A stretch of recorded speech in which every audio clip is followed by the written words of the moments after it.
Hi, hello, வணக்கம் நண்பா. இந்த அநியாயத்தை கண்டிப்பாக கேட்க வேண்டும்.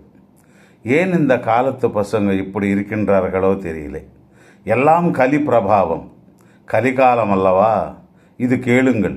ராஜஸ்தானில் ஒரு அயோக்கிய மகன் தன்னுடைய தாய் வைஃபை ஆஃப் செய்தார் என்று பெத்த தாயை பலமாக அடித்து சாகடித்தான். வீட்டிலே கேஸ் ஆயிடுச்சு, போய் எடுத்துட்டு வான்னு தாய் சொன்னால் கேட்கலை. ஏண்டா எந்த வேலை சொன்னாலும் செய்ய மாட்டேங்கிற, கேட்கவே மாட்டேங்கிற, எப்போ பார்த்தாலும் அந்த ஃபோனை நோண்டிக்கிட்டே இருக்கிறேன்னு வைஃபையை ஆஃப் பண்ணாலாம். அவ்வளவுதான். அவனுக்கு ஆத்திரம் அடங்காமல் அவங்க தாயை ஒரே ஒரு அடி செத்து விட்டாள். இது கேட்பதற்கே நமக்கு ஒரு மாதிரியாக இருக்கிறதல்லவா. அந்த தாய் எவ்வளவு வேதனை அனுபவித்து செத்தாளோ பாவம். ஏன் இப்படி கொடூரமாக இந்த பசங்க தயாராகிறார்களோ புரியவில்லை நண்பா. கேவலம் ஒரு ஃபோன் வைஃபைக்காக பெத்த தாயை கொன்றுவிட்டான் அந்த மகான். எப்படி போகிறது இந்த சமூகம்? ஒன்றும் புரியலப்பா. ஒருத்தன் அப்பா இல்லாத வீட்டிலே தாய் அவனுக்கு வீட்டையும் நகையையும் கொடுக்கவில்லை என்று தாயை கொன்றுவிட்டான்.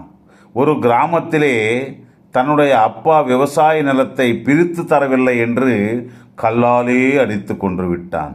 தாய் தந்தை கஷ்டப்பட்டு தன் பிள்ளையை படிக்க வைத்து கடைசி காலத்திலே நம்மை காப்பாற்றுவான் என்று நம்பிக்கையாக இருந்தவர்களை விட்டு தன் மனைவியுடன் தனி குடித்தனம் வைத்து தாய் தந்தைக்கு ஒரு பைசா தராமல் பசியாலே இருந்த தம்பதிகள்.